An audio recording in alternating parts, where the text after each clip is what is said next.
Я думаю, што гэта ўжо замест пачатку.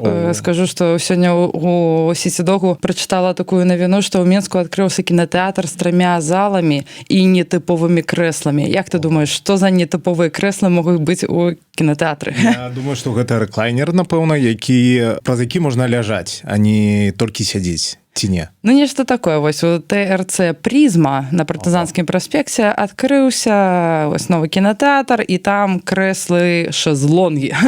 Я не ведаю, чаму яны назвалі гэта шезлонгамі. Мне здаецца, гэта проста нейкае падоўжанае крэсла, бо шезлонг гэта нешта, што на пляжы. Дарэчы, шмат, якія ноу-хау рабілі ў розных кінатэатрах, рабілі і ложкі, рабілі гэтыя крэслы-грушы. Ну, і гэта, канешне, ўплывае на тых людзей, які прыходзяць, каб яны часцей прыходзілі, але мне падаецца, што не так моцна, тут усё залежыць ад рэпертуару. Так, а ў гэтым кінатэатры, на жаль, пакуль што рэпертуар такі: Іван Царевич, Серый волк, Дамавёнак Кузя, Ёлкі 11, Быць лучше, Історія Робі Уильямса, ну і будзе Муфаса, Король Лев. Ну, нешта небагата. Ну, палова, бачыш, пірацкага, палова расійскага контенту, нейкіх казак якраз на святы. Так, нешта вельмі сумна. Я, дарэчы, хацела схадзіць на Караля Льва, але нешта зноў мяне стрымала ад гэтага і не псаваць сабе ўражанне ад таго. Я вось сёння глядзеў якраз Моану, вырашыў пераглядзець што-нибудь такое святочнае, напалову святочнае. Гэта працяг мультфільма, там з 16-го года, калі не памыляюсь, ці 17-го года. Мультфільм Моана, які пабудаваны на палінезійскіх міфах. І вось мне другая Моана цалкам не спадабалася, тому што гэта такі, я побачыў, што гэта прахадны цалкам мультфільм, там няма гісторыі нармальнай, там няма сюжэтных характараў.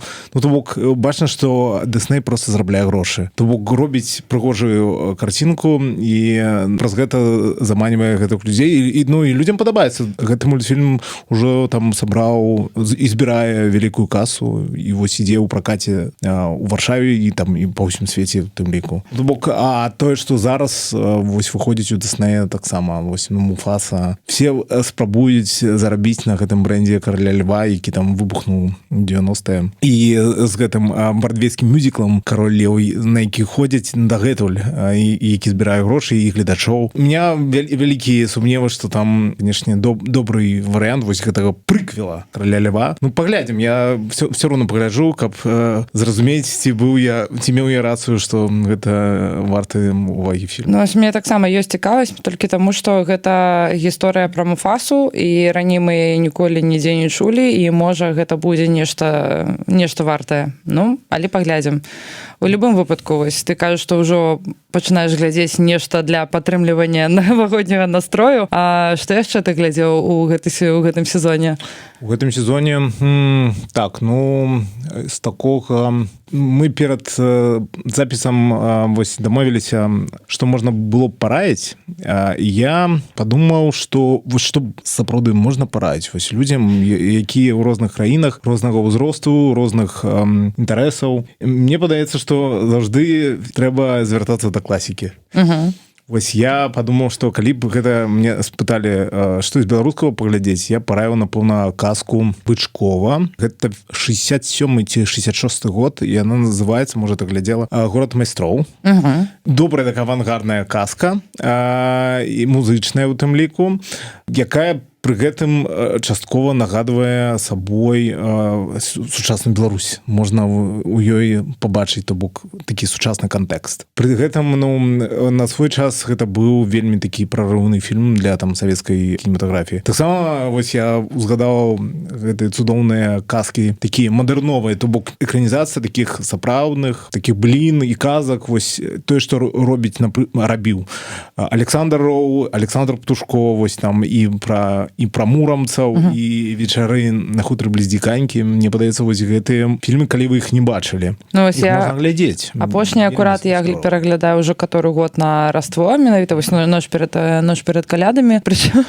Але ў гэтым годзе я трошку мадыфікавала сваю версію прагляду. Я глядзела не савецкі фільм, а мюзікл, які рабілі украінскія рэжысёры яшчэ ў 2001 годзе. Вось гэтай культавыя мюзіклы, якія круціліся сцэна ў навагоднюю ноч. Вядома, там грымучы мікс украінска-расійскіх зорак, якіх зараз немагчыма сабе ўявіць. Ну, на адной сцэны гэта вось маламальскі, нават увогуле недзе сабою побач, але з іншага боку, як прадукт, як нейкае мастацкае рашэнне на масавую публіку, гэта выглядае даволі цікава і прикольна. Гэта калі Баскаў танчыць сумесна з Зеленскім, нешта такое. Не, не зусім. Баскаў танчыць з Зеленскім, гэта, здаецца, нейкія гэтыя голубыя аганькі, а я кажу менавіта пра мюзіклы, калі адаптоўваюць нейкі класічны твор, у выпадку з вось тым, што рабіў тэлеканал Інтэр украінскі, гэта была ноч перад калядамі, і праз 3 гады яны зрабілі сарочынскую ярмарку. Вось дакладна я узгадаў, што я сам у дзяцінстве глядзеў вось гэтыя УРТ-шныя мюзіклы, там старыя песні галоўным, то бок такія савецкая ностальгія цалкам. А ты, дарэчы, ведаеш, што і здымаліся беларускія мюзіклы ў нулявыя гады? Вось гэта я прапусціла. Быў мюзікл «Паўлін Канью», які знімала Александра Бутар, рэжысёрка вось фільма, прынамсі, «Беларусы 2» і «Салодкае развітанне веры». І гэта быў яе фактычны дэбют на тэлебачанні, пасля якога яна там пачала знімаць такое больш у 10-е гады меладрамы на Беларусьфільме, а потым сышла у незалежнае кіно. Цудоўна, я ўжо ведаю. Я зараз праўдзіла, гэта знаходзіцца на Ютубе, так што я ўжо ведаю, чым я займуся ў навагоднюю ноч гэтым разам. «Павлінка Нью», 2008 год. Окей, я думаю, што цалкам магчыма, што гэта акурат было натхнёна тымі прадукцыямі, якія рабілі украінцы на пачатку 2000-х. Гэта быў падгледжаны крэатыў, які там паспрабавалі рэалізаваць там умоўна сваімі сіламі на там дзяржаўным тэлебачанні. Вяртаючыся да тэмы пра таго, што глядзелася на святы, бо я зараз азначала каляды, і я за гэты час паглядзела так, пайшла, было 2 сцежкі, 3. Першая была вось з гэтым, з мюзіклам, тэлемюзіклам, другая сцежка была у old school 80-х, і я упершыню нарэшце паглядзела «Грэмлінаў», то бок акунулася цалкам у такі супер алдовы сямейны вайб, сапраўды раю фільм, цудоўны, з цудоўнымі істоцінкамі, можа не до конца цудоўнымі. Хоррор, Christmas-хоррор такі. Так, але даволі мілы, і так, калі цяпер у мяне нешта псуецца ў руках, я пастаянна думаю, можа «Грэмліны» недзе побач. І трэцяя плынь, якую я глядзела, гэта калядныя выпускі такіх там культавых рэчаў, як «Доктор Кто», быў апошні, зараз выходзіў, і яшчэ быў новы «Уоллес і Громит» на BBC. І он, канешне, супер таксама. Я, карася, акунулася цалкам нейкую ностальгічную гэтую хвалю, і мне вельмі спадабалася. Ты, бачна, так узяла добры напрамак на брытанскае тэлебачанне і на брытанскі увогуле контент. Я з контенту глядзеў брытанскага вось гэты шпіёнскі серыял «Чорныя галубы». З аднаго боку ён такі калядны, тому што там падзеі адбываюцца ў заснежаным Лондоне, а з іншага боку ён цалкам засяроджаны на канфлікце, міжнародным канфлікце, у які ўцягнуты і Великабрытанія, і США, і Кітай, і там амаль што пачынаецца вайна. Ну, то бок, нібы ёсць адсылачкі да нашай такой вельмі смутной рэчаіснасці. Слухай, ну давай тады, я ўсё разумею, зараз такі вайб, але ўсё ж такі, што хорошага? Вось давай паговорым пра... Добра, пра вынікі я можа, трошачку пазней бы хацела, а цяпер больш пра вось гэты спіс 50 фільмаў, бо мы сёлета адзначылі вось некалькі тыдняў таму стагоддзе беларускага кіно. Вось, па-першае, коратка, Тарас, што гэта за свята? Потым перайдзем да таго, што беларускія кінематаграфісты з гэтай нагоды стварылі спіс 50 найлепшых фільмаў. Я ведаю, што ты браў у гэтым удзел, і ці можаш распавесці, як ён складаўся і чаму ён атрымаўся такі, а не іншы і гэтак далей. Ну, можна сказаць, што атрымаўся, магчыма, дзесьці супярэчлівы, но прыкладна так, я думаю, ствараецца большасць спісаў, які там публікуюцца ў журналах ці прадстаўляюць нейкія кінаінстытуты. Пачнем з самого пачатку.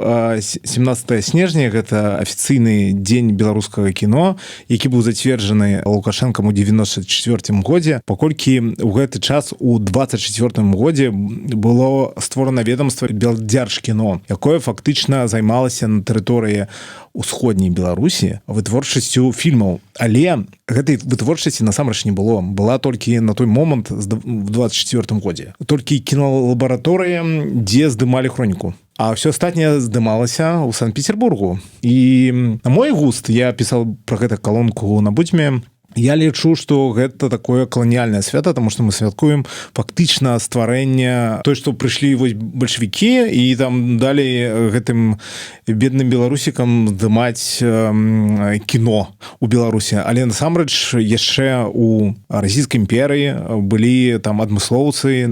Гэта, канешне, можна там спрачацца, наколькі яны былі беларусамі, але яны здымалі на тэрыторыі Беларусі кіно. Вось Рыхард Штрэмер, напрыклад, быў такі прадпрымальнік, які арганізоўваў фактычна вось як браты Люмьер, ён здымаў дакументальнае кіно, то бок замаўляў на яго стварэнне вось і ў розных гарадах гэта здымалася, напрыклад, у Брэсце здымалася, і ў Мінску здымалася, і потым паказваў у сваіх кінотеатрах. Ну, то бок такім чынам зарабляў грошы. Я лічу, што гэта цалкам можа быць беларускім кіно, таму што яно стваралася на тэрыторыі Беларусі. А тады яшчэ не было такого вызначэння там нейкіх межаў дакладных. Я б ад такой спадчыны культурнай я дакладна не адмаўляўся бы.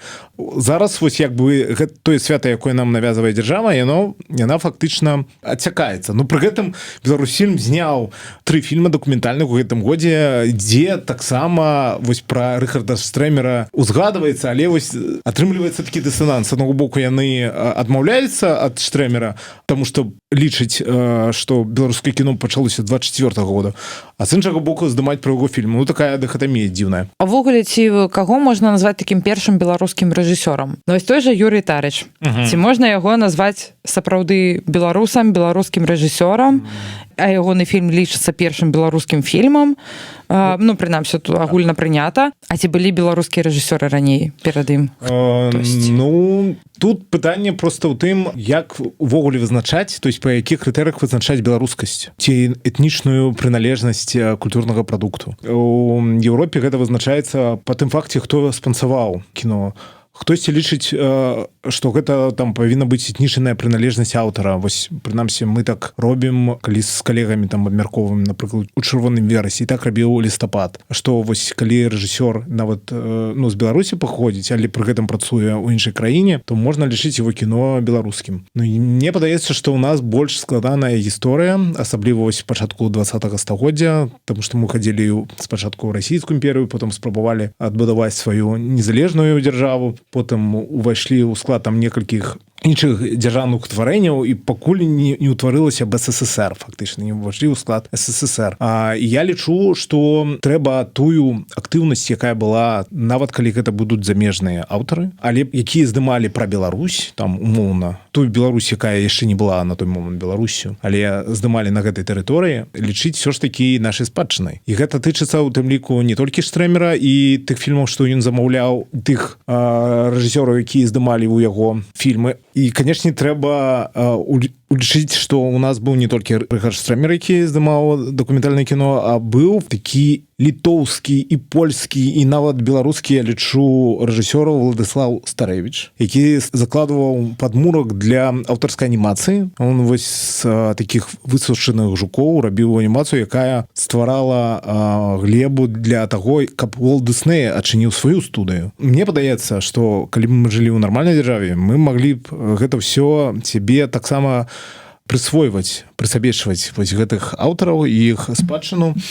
І мне падаецца, што ў прынцыпе не так важна, хто там быў этнічна беларускім рэжысёрам. Галоўнае, каб ён ствараў кіно пра Беларусь, і гэтая творчасць была неяк звязана з Беларусю. Таму што, ну, яшчэ раз у нашай складанай гісторыі, калі тут і па-рознаму будавалася ідэнтычнасць, і па-рознаму стварались дзяржаўныя ўтварэнні, вызначыць там хто каму што належала, ну, даволі складана. А тут у нас суседзі такі вельмі драпежныя, якія вось гэтую спадчыну сябе і цягнуць. Гэта тычылася выключна гэтага свята беларускага кіно, і да свята чальцы беларускай кінаакадэміі стварылі спіс 50 фільмаў. Яго ствараў, там ініцыятарам быў рэжысёр Мікіта Лаўрэцкі, Таму яго ажно 4 фільмы ад Нікіты Лаўрэцкага патрапілі ў гэты спіс. Так, я лічу, што... Совпадение? Мне падаецца, што у меня есть тэорыя, што ён запрашаў, магчыма, нейкіх сваіх знаёмых замежных, розных экспертаў, якія дакладна яго ведалі і, можа, не дакладна ведалі беларускае кіно. І таму так склалася чыста арыфметычна, што яны выбіралі, тое, што ведалі. І то бок людзі, якія былі падпісаныя ананімны журналіст, ананімны кінакрытык, гэта замежныя сябры Нікіты Лаўрэцкага? Мне падаецца, вось тыя дакладна замежнікі, якія фігуруюць там, калі паглядзець прыватныя спісы, там ёсць розныя эксперты з іншых краін. Мне падаецца, што я не ведаю, як адбіраліся гэтыя эксперты, таму я магу накідваць канспіралогію. Гэта як бы не прэтэнзія. Мне, в прынцыпе, спіс окей. То бок я прыкладна разлічваў, што так нешта так і будзе. Але, так бывае, калі... А можа, так склалася проста, што глядзелі фільмы Лаўрэцкага, але все ж таки мне падаецца, што гэта была такая сітуацыя, калі ён узяў нейкіх больш знаёмых сябе экспертаў, які глядзелі яго фільмы і проста, што ведалі, то і напісалі. Мне падаецца, канешне, там моцнае засяроджванне на 2010-х годах гэта трохі дзіўна, таму што гісторыя беларускага кіно нашмат больш глыбейшая. Хто што не казаў, і там можна абраць такія фільмы, пра якія амаль ніхто не ведае.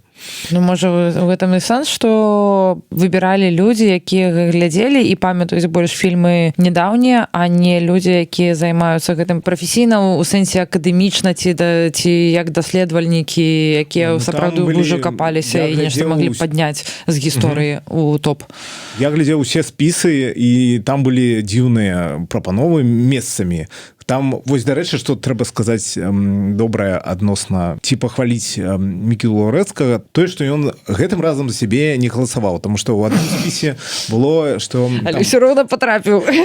Патрапіў, так. Не, добра, таму што, вядома, гэта культавы чалавек, культавая асоба, таму тут няма пытання, што ён патрапіў. Цалкам справядлівы, гэта можна абмяркоўваць. Я лічу, нічога дрэннага ў тым, што мы гэта абмяркоўваем, няма. То бок, пытанні ёсць, іх трэба агучваць, і чаму так сталася. Паколькі я не складаў, я магу толькі выказваць сваю думку. Але там былі іншыя спісы, дзе там фігуравалі нават тэлеперадачы, напрыклад, чамусьці. Я не разумею, гэта ж не кіно. Ці была такая ініцыятыва ізуснага кіно, беларускі клімат, калі там аўтары прыходзілі, была такая ў канцы 80-х, пачатку 90-х ініцыятыва, чыталі сцэнары вусна. І гэта таксама, мне падаецца, хутчэй культурная, каля кіношная, але не кіношная гісторыя. Гэта гучыць, як, памятаеш, мы жартавалі не так давно пра тое, што у беларускім кіно можна рабіць рэйтынг незнятых фільмаў. Это гучыць даволі падобна, што нехта вырашыў дадаць хоць нешта, што магло б стаць цікавым, але ім не стала, не? Но, прынамсі, з гэтай ініцыятывы яны засталіся ў спісах, але не трапілі ў агульны 50 гэты пазіцыйны спіс.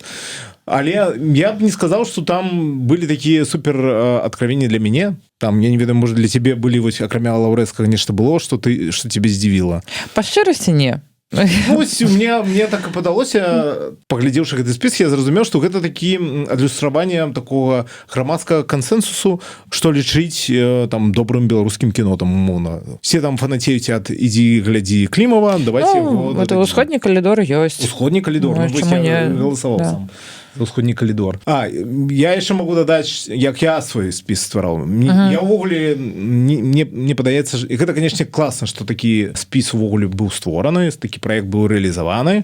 Я вельмі удзячны тым людзям, якія гэта рабілі і збіралі. Гэта, я так разумею, ўсё ж такі асноўную працу зрабіў зноў жа Лаўрэцкі, дзякую яму. Пытанне проста ў тым, што я падыходзіў да гэтага хутчэй утилітарна, каб не сваі суперлюбімыя фільмы там нейкія, якія глядзеў ці не глядзеў, ці лічу вартамі да ўключэння туды ўключыць, каб адлюстраваць там цалкам гэтыя хаця б не 100 гадоў, а нават болей 100 гадоў, тому што у мяне пачынаецца з фільма згубленага Рыгарда Штрэмера пекельная машина-экскаватор, якая працуе за брэсцкім вакзалам 1908 года і канчаецца фактычна 23-м годам фільмам Ганны Бадзякі Александра Міхалковіча «Радзіма». Ну, то бок, каб счапіць гэтыя ўсе дзесяцігоддзі ў адзін ланцужок. Але там по-рознаму, яшчэ раз, падыходзілі людзі, абіралі нейкія знаёмыя фільмы, незнаёмыя. Ну, вось для мяне, напрыклад, стала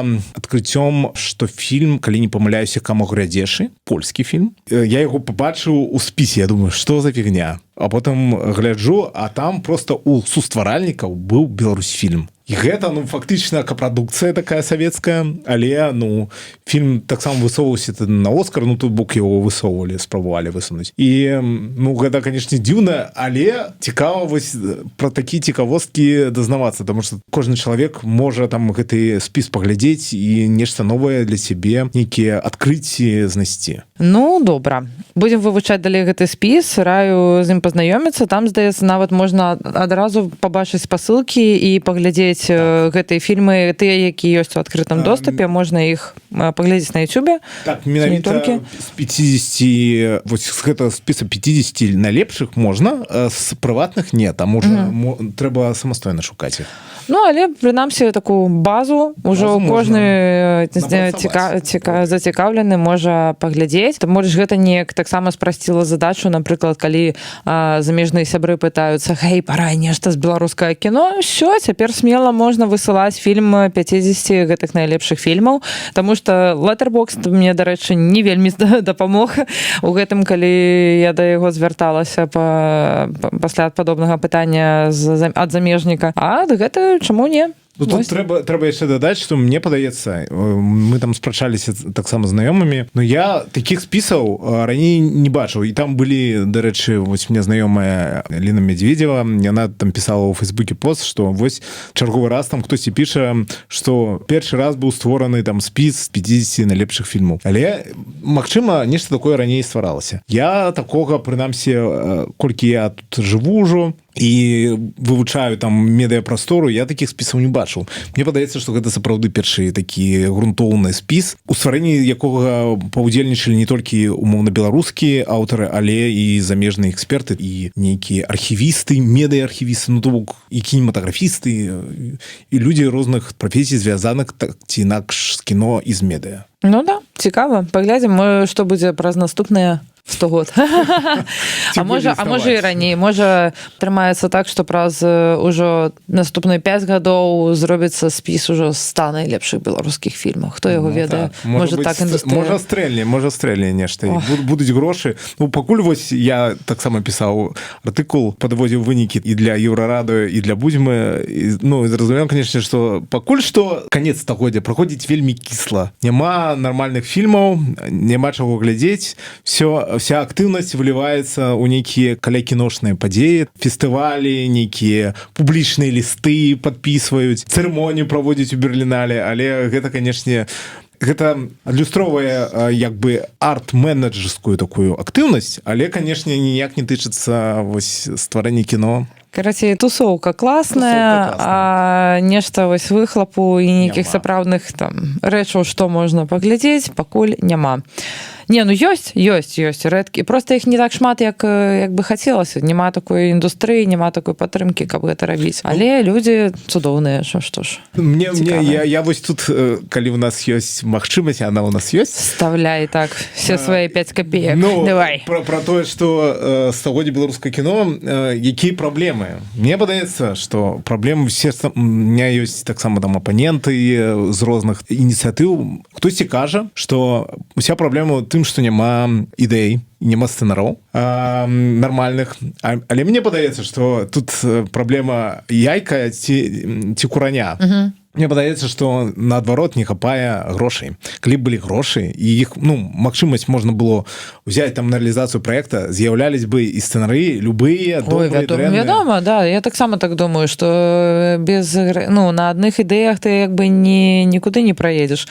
Тут таму я кажу, што не хапае індустрыі, каб гэта ўсё нармальна развівалася. Так, а на адным DIY, ну, як бы DIY дапамог адрадзіць у 2010-х годах это беларускае кіно, але ось таму яно неяк і слаба ідзе далей, мне падаецца, таму што па-за гэты DIY цяжка выйсці. Так, на жаль. Забудем про отсутность нашей индустрии, поговорим про индустрию сусветную, голливудскую. Мы ранее с тобой размаўлялі про такие прыватныя вынікі года, і хотела б, каб ты таксама яшчэ раз паўтарыў топ-3 фільмы 24 года, якія табе асабіста вельмі спадабаліся і запалі ў душу. Я не буду там супер такія асабістыя рабіць. Тое, што мне падалося цікавым у глядацкім і фестывальным кіно. Меня ўразіла моцна «Дюна», другая Дэні Вільнёва, нават болей, чым першая «Стужка». Тебе вось наадварот, так. Я не памыляюся так. А мне вось другая вельмі спадабалася. Гэта вельмі глядацкае кіно, вельмі вытанчана, візуальна зробленае. Пры тым, што гэта суперблокбастер, але там амаль няма вельмі мала гэтых дыялогаў, але зроблена вельмі моцна, і яшчэ раз гэта даказвае тое, што любой роман і літаратурны твор можна экранізаваць, нават калі кажуць, што яго рэалізаваць нельга. Для гэтага проста павінен знайсціся пэўны чалавек, які распрацуе патрэбную канцэпцыю. І яна... Або будзеш чакаць, як Копала адпаведных інструментаў для рэалізацыі сваёй задумы. Менавіта. Таксама я б назваў, мне вось запаў у душу перадапошні фільм «Перадмана», які я глядзеў, гэта «Семя свяшчэннага інжыра». Гэта таксама моцны фільм пра Іран, які зняў рэжысёр, які збег са сваёй краіны, ён нечым падобны, гэты лёс рэжысёра падобны на наш, ну толькі яму там пагражала таксама турма, можа нават і смяротнае пакаранне, але гэты фільм таксама і пра ўладу, і пра магчымасць атрымаць свабоду і вось супраціўленне вось гэтаму патрыархату такому таксічнаму і рэлігійнаму. І мне падаецца вельмі трапны фільм. Ён атрымаў у Каннах таксама ўзнагароду Фіпрэсі. Класнае агулам кіно. І я, напэўна, з трэцяга назову анімацыю. Я ее глядзеў, калі ездзіў у Люцэрн, но не там у кінотэатры, а прыйшоў проста з ноутбука паглядзеў. Гэта фільм «Паток», анімацыйны фільм латвійскага рэжысёра. Зараз не ўзгадаю, як яго прозвішча, але сутнасць у тым, што ён таксама цалкам немы і распавядае пра жывёлаў, якія фактычна ратуюцца ад наваднення. Адзін аднаму дапамагаюць, то бок ён цалкам пазбаўлены людзей, пазбаўлены гаворкі, але ён такі вельмі эмпатычны, вельмі пра нас, сённяшніх вось такіх эмігрантаў, які не могуць вярнуцца дадому ці шукаюць сабе новы шлях для жыцця. І пры гэтым гэта анімацыя, і пры гэтым гэта анімацыя не галівудская, а яна вось фактычна з суседняй краіны, якая і атрымала ўзнагароду на еўрапейскай кінаакадэміі. Я думаю, што яна будзе намінавана на Оскар. Хутчэй за ўсё трапіць, прынамсі, у спіс, ну, шорт-ліст, я маю на ўвазе. Каўчэк без ноя. Так, і гэта ёсць такі вось ноў каўчэк, толькі з жывёламі, але без чалавека. Вось раю яго паглядзець, мне падаецца, ён падыдзе і спадабаецца там рознай аўдыторыі. Цікава за ім сачыць. Можа, толькі зусім малой аўдыторыі не будзе зразумела, таму што там проста жывёлы, якія не размаўляюць, гэта, магчыма, не так весела, як «Гадкі я 2» ці 4, там уже не памятаю, колькі гэтых часцін ўжо выйшла. Але твой агульны муд гэтага года я зразумела. Міграцыйная туга, все такое. Мне падалося, што ў гэтым годзе ввогуле было не вельмі шмат такіх выбітных фільмаў. З таго, што вось там раяць паглядзець, было вельмі шмат прахаднога кіно, такога, што ты мог яго і не глядзець, нічога не змянілася. Ну, это і блокбастерныя всякие штукі, да? Было шмат расчаравання, вось там і з Шонам Бейкерам за Норай, я так... Ну, мне вось больш расчаравала не то, што ён выпусціў гэты фільм. Ну, гэта добрая казка, на мой погляд, вось. Але такая таксама эмігранцкая. Але гэта проста рашэнне журы, якому ўжо ўсё роўна на падзеі ва ўкраіне, яны ўжо там у захапленні ад гэтых рускіх, што трэба вось, якія яны смешныя, якія яны такі вяртлявыя, якія яны ого-го. Але пры гэтым, ну, у фільме яны, канешне, можа і прыемныя і мілыя, але насамрэч, канешне, все нашмат больш дрэнна, чым паказвае Шон Бейкер. Ну да, ну і не такі ўжо яны мілыя ў гэтым фільме таксама.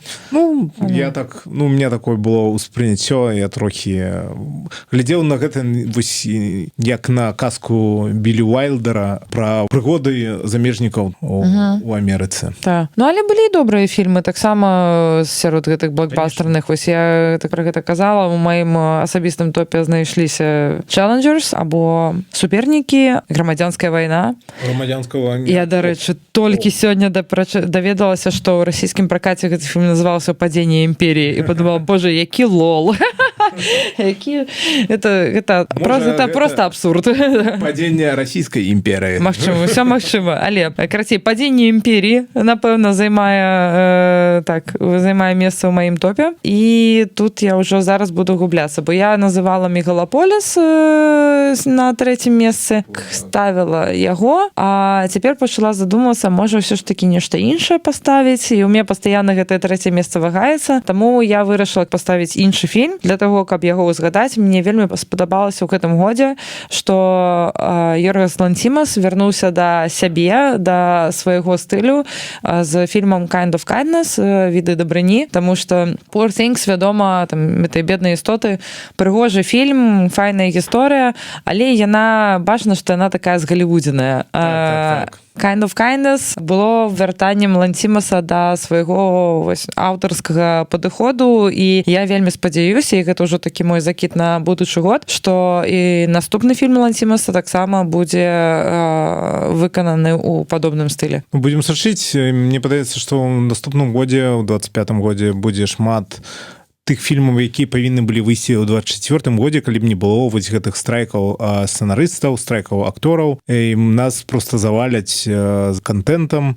Я вось зараз пазначыў сябе ў спісе, трэба паглядзець новы Squid Game, працяг вось гэтага карэйскага хіта, які там разрываў яшчэ ў пачатку 2020-х Netflix. І, ну, нас чакае, ну, прынамсі, можа, не самы прыемны год, але забаўляльнае кіно павінна быць вельмі шмат. На здароўе, Юля.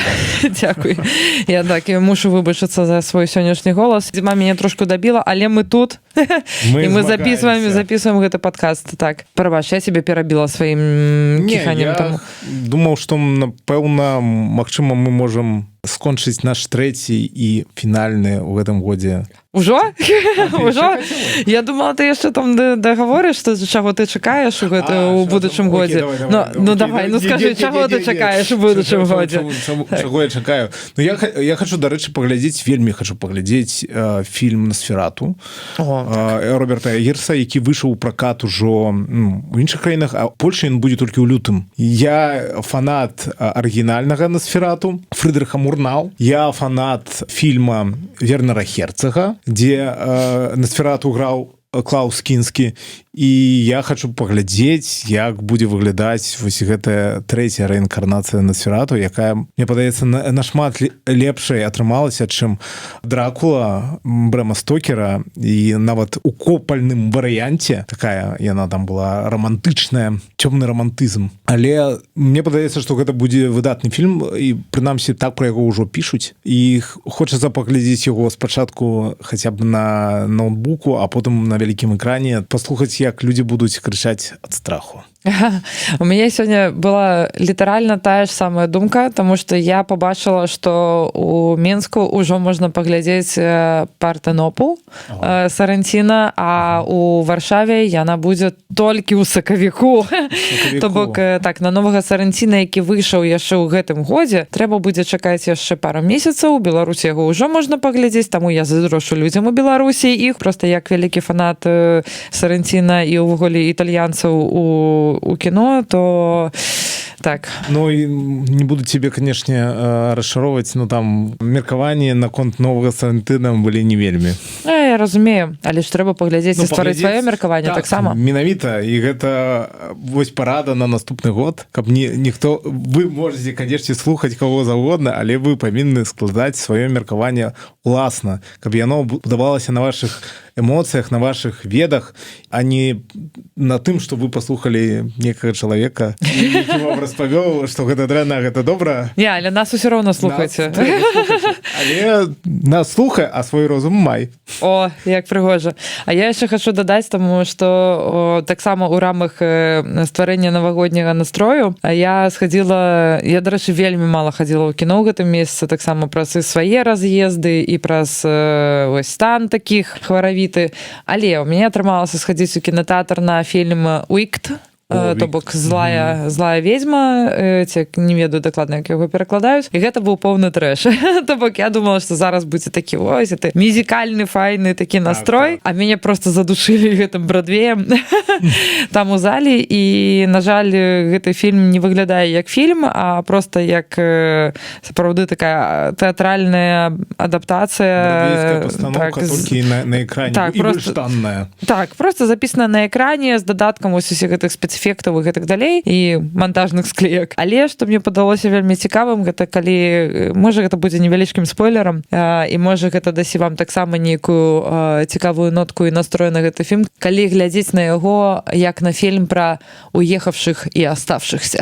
Таму што я не тое каб утаясамлівала сябе з нейкімі постацямі з гэтага фільма, але калі перакласці беларускую сітуацыю на гэтую рэальнасць, то нешта яно там занадта добра ўсё сходзілася мне. Можа і не, скажыце, калі ласка, свае меркаванне, таму што мне падалося гэта смешным. Ну вось я не глядзеў яшчэ «Вікет», я ў мінулым годзе глядзеў «Вонку» з Тимати Шаламе і Шаламе, прабачце. Тиматэ Шаламе. Так, Тиматэ.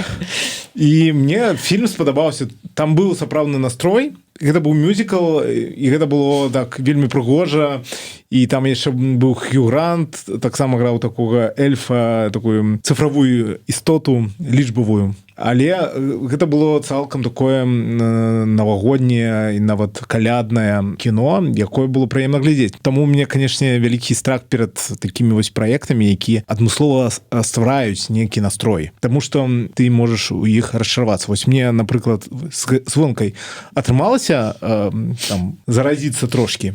Але звычайна, канешне, калі глядзіш вось там «Ману», напрыклад, ну, паглядзеў і нібы проста 1,5 гадзіны выдаткавы час невядома на што. Потым ужо ніякага жадання глядзець вось такія калядныя фільмы і не ўзнікае. Но у мяне яшчэ была другая матывацыя, таму што я падумала, што «Уікт» мае вельмі шмат добрых адзнак, хаця мне ўжо загадзя сказалі, што гэта не добры фільм. Я пайшла глядзець, таму што хутчэй за ўсё гэта фільм, які будзе на кандыдатам на галоўную ўзнагароду «Оскара», і трэба ўсё ж такі быць падрыхтаваным.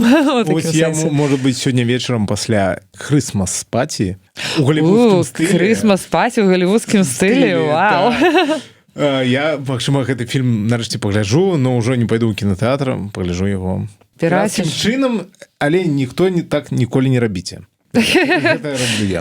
Ну, ясна. Ну, карацей, все зразумела, Тарас. Сёння ты ідзеш галівудзіць з крутой тусоўкай, якая не робіць фільм, не здымае кіно, а просто круто тусуецца.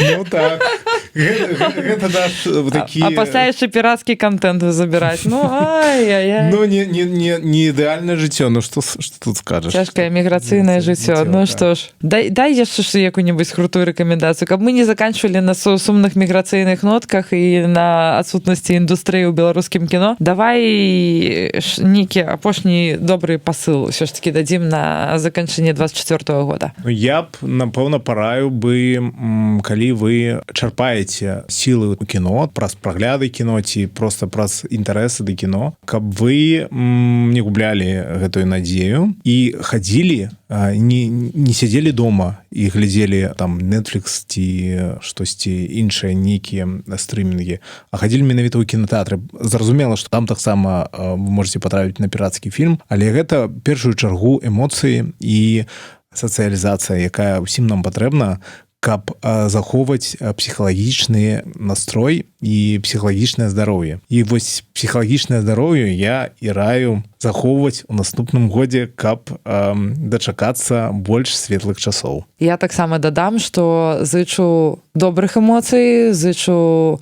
не толькі добрых насамрэч, розных эмоцый, бо гэта стварае, папаўняе ўсю нашу палітру і так, больш добрых фільмаў у 25-м годзе і з надыходзячымі. Надыходзячымі і добрае сканчэнне апошняга падкаста 24-го году. І пам.